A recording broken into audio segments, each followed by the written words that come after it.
Welcome to Mosaic Stories, a monthly video series featuring St. Louis natives and foreign-born individuals exploring their journeys, challenges, and contributions to the St. Louis community. Nice to meet you. My name is Ben Zeno. I work in nonprofits here in St. Louis as well as in philanthropy. Okay, nice to meet you. My name is Alyssa Mintjens-Anderson. I have been in St. Louis for 10 years. I work in hospitality in the sporting industry, and I was born in Swaziland, now called Eswatini. Grew up there a little bit, grew up in South Africa a little bit, grew up in Tanzania a little bit, Qatar a little bit, went to high school in Hong Kong, and then came here for college. Well, tell me a little bit. Why did you move around so much, or what took you to each of those places? My father is from Belgium, and he is a philologist, I believe is the word, or he speaks many languages. So that has kind of moved us around the world. That as well as he coached soccer. So Makes sense. Yeah, which you do yes. not. Yeah. So that just kind of gave us an opportunity to move around quite a lot. So tell me about how'd you end up in the U.S. or St. Louis specifically? What was your path here? The high school that I spent my last 2 years in Hong Kong is a United World College.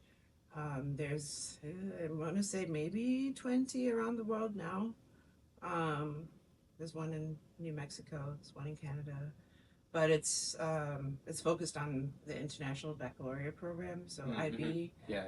So basically, I completed IB, and there is a program for people that come from those schools to come to the United States, a scholarship program. So I was basically invested in by a very person with a lovely heart here in the United States, and provides for a lot of us international students to come over and continue our education over here, get a degree. And then I spent my 4 years, in the middle of Missouri, at Westminster College, and then I met my husband there, and That's a big shift to go from Hong Kong, I mega metropolis. thank you for saying that, because I always say that was the biggest culture shock ever.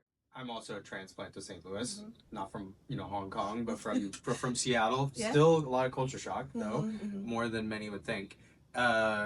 So, what was helpful for you in kind of getting more established here, getting set up? Like, were there any people or organizations or communities that you were able to find that kind of helped get you in there? I had a significant period of time where I wasn't able to work while I was waiting for my everything was processing. Like green card or immigration stuff? Yeah. Okay. Yes. So, couldn't work. But I found, obviously I'm a big soccer. I was about to say you're repping. Yes. With the tattoo. But Amsterdam Tavern, I'm not sure if you've heard of it. I live down Morganford, so yeah. I know exactly what you're talking about. That place, I could kind of found a real good sense of community there. Around soccer.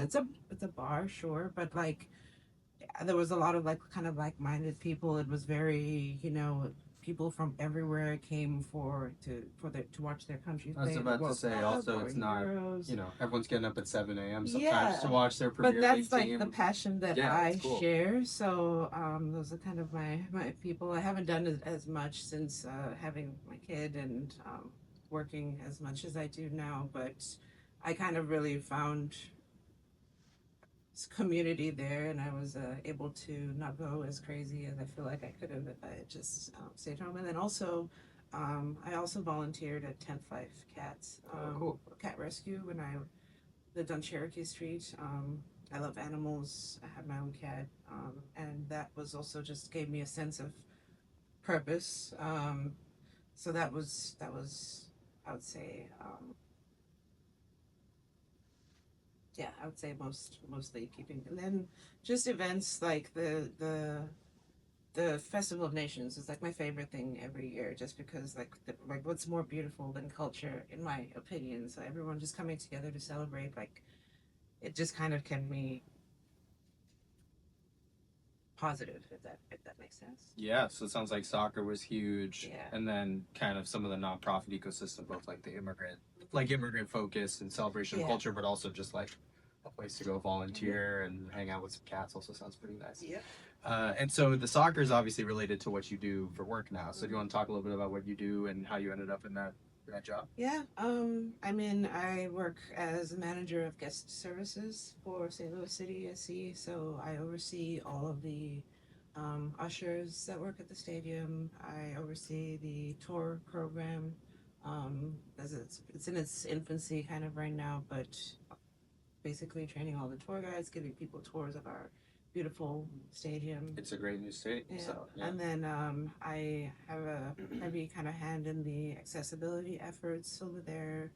And pretty much just people manager and just also making sure, the sensory room, guest services itself, that's kind of like my responsibility all over there. That's awesome. Yeah. What's something that about running a stadium like that people wouldn't know from the outside? I've been to 2 games, so what's something kind of interesting about running a place like that? Interesting. Unexpected. I think a lot more people think that 16-year-olds have a say in what goes on the field than they actually do. I was kind of surprised by, I also did work as an usher myself at the Enterprise Center a couple of years ago. So I kind of knew what I would, as a manager, want for myself. Using my experience, I was kind of able to translate that.